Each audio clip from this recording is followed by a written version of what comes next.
నా ప్రియమైన సహోదరీ సహోదరుడా, నా మాటలు జాగ్రత్తగా ఆలకించుము. నేను చాలాసార్లు చెప్పాను, నీవు నా మాట లెక్క చేయడము లేదు, అర్థము చేసుకోవడము లేదు. ఎందుకని? నేనంటే భయము, భక్తి లేదా? నేను చెప్పినదేమిటి, నువ్వు చేసేది ఏమిటి? విశ్రాంతి దినము రోజున అంటే ఆదివారము రోజున నీవు వ్యాపారమునకు గాని, ఉద్యోగమునకు గాని, ఫ్యాక్టరీకి గాని, కూలిపనికి గాని ఏ పనికైనా వెళ్ళకూడదు అని చెప్పాను. అలాగే చుట్టాలు ఇంటికి వెళుతూ ఉంటావు, పెళ్ళిళ్ళకి పేరంటాలకి వెళుతూ ఉంటావు, అలాగే మందిరమునకు వెళ్ళవు, కబుర్లు చెప్పుకుంటూ ఉంటావు, అలాగే వ్యవసాయము పనికి వెళుతూ ఉంటావు, అలాగే నీకు ఇష్టము వచ్చినట్లుగా ఉంటావు. మరలా గేదెలను ఆవులను మేపడానికి వెళుతుంటావు, పొయ్యిలో పుల్లలేరుకోవడానికి మరియు చెట్లు కొట్టుకుని వంట చెరుకుగా వాడుకోవడానికి తెచ్చుకుంటానికి వెళతావు. ఆదివారము విశ్రాంతి దినమున మందిరమునకు రాకుండా మానేస్తావు. ఇలా చేయకూడదు, ప్రార్థన మానకూడదు అని చెప్పాను. అలాగే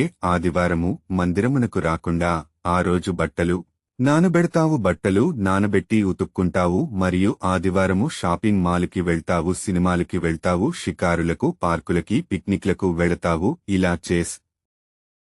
ఇలా చేసి నా దేవుడు నా ప్రార్థన ఆలకిస్తున్నాడా? ఎందుకు నాకు ఇన్ని సమస్యలు వస్తున్నాయి? ఎవరికీ లేని సమస్యలు నాకేనా అని అంటావు. నువ్వు చేసేదేమిటి? నేను చెప్పినట్లు జీవిస్తున్నావా, నడుస్తున్నావా? లేదు కదా.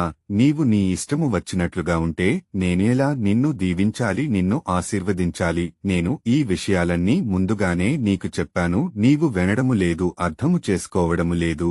ఈ పనులన్నీ వేరొక రోజు చేసుకోమని కూడా చెప్పాను, నీవు నా మాట వినడము లేదు. బైబిల్ వాక్యము చదువున విశ్రాంతి దినమున వ్యాపారము చేయకుండా నాకు ప్రతిష్ఠితమైన దినమని నీవు అరుకుండిన ఎడల విశ్రాంతి దినము మనోహరమైనదనియు, యెహోవాకు ప్రతిష్ఠిత దినమనియు, ఘనమైనదనియు అనుకొని దాని ఘనముగా ఆచరించిన ఎడల నీకు ఇష్టమైన పనులు చేయకయు, వ్యాపారము చేయకయు, లోకవార్తలు చెప్పుకొనకయు ఉండిన ఎడల నీవు యెహోవాయందు ఆనందించెదవు. దేశము యొక్క ఉన్నత స్థలము మీద నేను నిన్నెక్కించెదను, నీ తండ్రి అయిన యాకోబు స్వాస్థ్యమును నీ అనుభవములో ఉంచెదను. యెహోవా సెలవిచ్చిన వాక్కు ఇది. యెషయా గ్రంథము 58వ అధ్యాయము 13వ వచనము మరియు 14వ వచనము. ఆమెన్.